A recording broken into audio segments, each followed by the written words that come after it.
Աստղիկ ինչպես առաջացավ մեծահասակների համար արշավներ կազմակերպելու գաղափարը, նպատակը եւ այսօր որ փուլում եք, այդ ծրագրի մասին ասեք։ Գաղափարը առաջացավ նրանից, որ մեծահասակ, այսինքն 18+ խմբերի հետ գալիս էին մասնակիցներ, ունենում էի զանգեր, որոնք սենց վախվորած էին կհաջողացնեն, որովհետև բոլորը տանը նստած կարծում են ով որ սարերում է նա ավելի ֆիզիկապես կամ կամացին ավելի շատ որակներ ունի։ Բայց ավելի սենց շոշափելի փուլ եկավ, երբ որ 3-ից 6 տարեկան խմբի համար կազմակերպում էի, ու երբեմն ծնողները զբաղված էին երեխաներին ուղեկցելու, տատիկներն էին գալի շատ մեծ սիրով ու բացահայտեցի նաև եւ գեղեցկությունը Հայաստանի եւ որ հնարավոր է նաև իրենց համար։ Դրա համար ես հասկացա, որ կա այս գեղեցիկ խումբը, որ ես ասում եմ 50+ խոխեք, որովհետև տենց անուշ մարդիկ են, որոնք ուզում են գնալ, բացահայտել, փորձ չեն ունեցել, միգուցե մտավախություն ունեն, որ չեն կարող ֆիզիկապես կամ հագուկապ չունեն, կարծում են, որ դա կխանգարի, որոշեցինք, որ հենց անել իրենց համար, որ այդ վստահությունը նաև ֆիզիկական ակտիվությունն ապահովենք։ Աստղիկ կան արդյոք առանձնահատկություններ տարիքով մարդկանց հետ արշավ գնալու ժամանակ, մի քիչ ավելի գուցե մեղմ է, գուցե ավելի ուշադիր եք։ Նախնական փուլում, եթե կասկածում են մի քիչ իրենց ուժերի վրա, քաջալերումն է, բայց ավելի սիրալիր, կարծում եմ դա բոլորի հետ ենք, կարող ենք եւ խիստ լինել եւ սիրալիր, որտեղ հասկանում ենք, որ մի քիչ ավել են ուզում նվնվան, բայց ֆիզիկապես իրենք ունեն այդ ռեսուրսը, իսկ մենք դա ուղեկցորդներս կարողանում ենք տեսնել, անկախ տարիքից, ով ինչքան ուժ ունի եւ ինչքան է մանիպուլատիվ վարքի վերածվում եւ անսովորության որոշ պանիկայի դրսեւորում, որովհետեւ մեծ մասամբ ես կարծում եմ, ինչպես Կարինեն նշեց, բոլորս ունենք այդ ռեսուրսը, բայց ցավոք սրտի մենք դրա մասին չգիտենք, հա, ինչպես մշուշի ժամանակ արևը կա, լույսը չենք տեսնում, բայց մեկը ինքը կա։ Դրա համար ես կարծում եմ, ոնց որ այս արշավների ընթացքում ավելի շատ այդ թիմային ոգին իրար հետ համագործակցելու, մեկի տեմպը դանդաղեցնելու, մեկին արագացնելու դրա մասին է ու դա կարծում եմ մի քիչ տարիք չի ճանաչում։ Իհարկե կան ավելի սենց թիրախային խմբեր, օրինակ 3-ից 6 տարեկան երեխաները 50+, հա, միգուցե ավելի կարիքը ունեն այդ քաջալերման, բայց դա կարծում եմ ինդիվիդուալ է ու առաջինը տարիքից բխող չէ։ Աստղիկ, իսկ ընդհանրապես Վիսոցկու երգում էր ասվում լեռներ գնալու համար ինչ հատկանիշներ են պետք, շատ կամքի ուժ, ընկերասիրություն, որոնք են ամենաառանցքային կետերը, որ մարդ պիտի ունենա, որ կարողանա հաղթահարել բարձունքները։ Ես կարծում եմ, որ պետք է ունենա նախ որոշում եւ իր որոշմանը տեր կանգնելու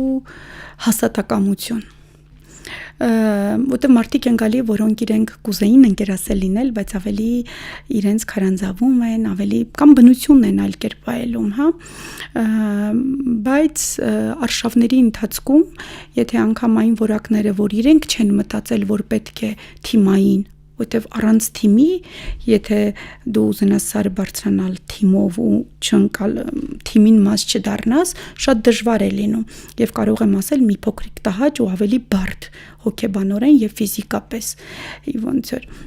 ես կարծում եմ, որ ինչ որ հատուկ որակներ պետք չեն սկզբից, բայց որակներ կան, որ անկախ քո կամքից ձևավորվում են կամ հղկվում են կամ բացահայտվում են արշավականի կողմից։ Ինչ է պետք 50+ խոխեքի համար արշավ կազմակերպելու, որ փուլում եք։ Հրավիրենք մարդկանց, մեր ունկնդիրներին, ամբողջ երկրով մեկ Երևանում ապրողներին, որ միանան ձեզ։ Դժվար է ընթացքս, դժվար է ինչ որ մի գաղափար կյանքի կոչել, հատկապես Հայաստանում այդ կարծրատիպային, հա, որ 50+ արդեն վերջ, ինքը տան կամ տանգործ պիտի անի կամ անverջ ծառայի ու իզորու չէ։ Փուլը մի քիչ տենց դժվար են առաջ գնում, բայց մարդիկ կան, որոնք արդեն սպասում են ու կամաց կարծում եմ մինչև տարեվերջ կունենանք արդեն կանոնավոր 50+ խոխեկի արշավներ։ Եվ մի վերջին հարց, այս զրույցի ժամանակ իմացա, որ բարձրանալը մի դժվարություն է, բաստոն իջնելն էլ իր բարդություններն ունի, դրա մասն էլ եթե կարելի ասեք։ Բարձրանալը դե ավելի շնչառական է, ներքև իջնելը արդեն ծնկների հետ կապված, մկանային, ոսկրային, շատ մարդիկ կան մեծամասամբ բոլորը շնչառականից են ավելի նեղվում, բայց իհարկե շատ մարդիկ կան, որոնք իջնելուց անգամ փոքրիկ թեքության վրա ավելի են նեղվում, քան լուրջ վերելքների ժամանակ։ Բայց հա, եւ այստեղ կա մի հոգեբանական կետ, որ մինչեւ վերև, երբ որ գագաթին ես ու արդեն իջնում ես, ոչ թե ընթացքն է հեշտ, այլ նաեւ հոգեբանորեն այդ բավարարության զգացումը եւ ավելի մաքրված, այդ բնապատկերները վայելած, արդեն իջնելը թվում է դու արդեն արել ես այն բարդ մասը։ Եթե անգամ դժվար է, բայց արդեն գիտես, որ արել ես, բարձրացել ես, պիտի իջնես, ճարճունես։ Այդպես։ Շնորհակալություն հետաքրքիր զրույցի համար։ Ես չէի պատկերացրին, որ այս թեման անսպառ է, ստացվում է անսպառ է։ Շնորհակալ եմ հրավերն ընդունելու համար։ Հուսանք, որ Տիկին Կարինեի օրինակը մեր ունկնդիրների համար վարակիչ կլինի եւ կկապվեն ձեզ հետ, թեկուզ մեր միջոցով եւ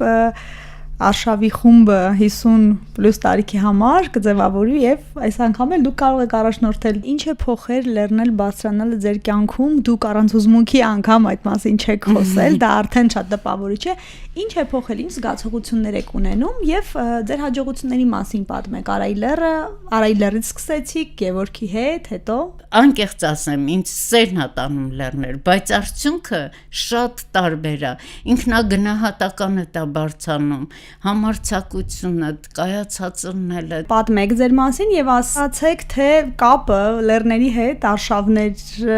արշավների գնալը երբ այն սկսվեց, ինչու եւ ինչպես։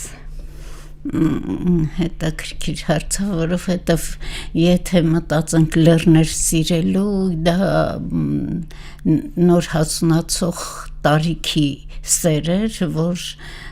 երկրաբանությունը շատ ձգում էր, բայց դե բնականաբար եթե ես հիմա 64 տարեկան եմ, այն ժամանակ իմ հայրիկը այն ժամանակ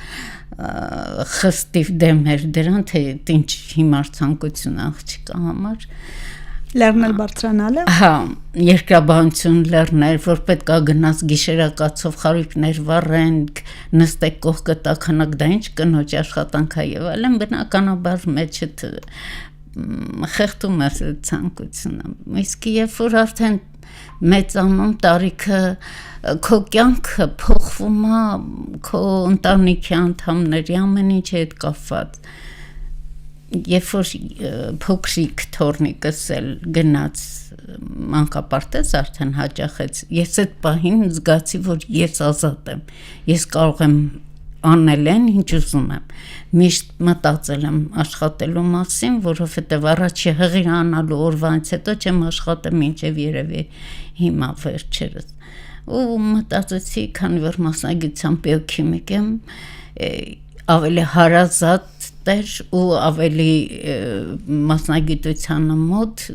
կոսմետիկական միջոցների արտադրություն հիմնել, բայց թորնիկներս ընքան շատ են ժամանակը ստանում, որ ստացվում է, որ ես արտադրում եմ, պատրաստում եմ միայն իմ ընկերների ու աղջիկներիս համար, ընկերուհիների տենց, ու ամենակարևոր բանը, երբ որ հոգիդ թռնում է, դու ազատ ես, գիտես արդեն ժամանակ ունես, իրանք երեխեքը մեծացել են ու դու պետք է իրանց ազատ թողնես, ու զգացի, որ իմ երկրաբանությունն է ուղեղից գալիս ու ես իմ հին երազանքը Մասիսի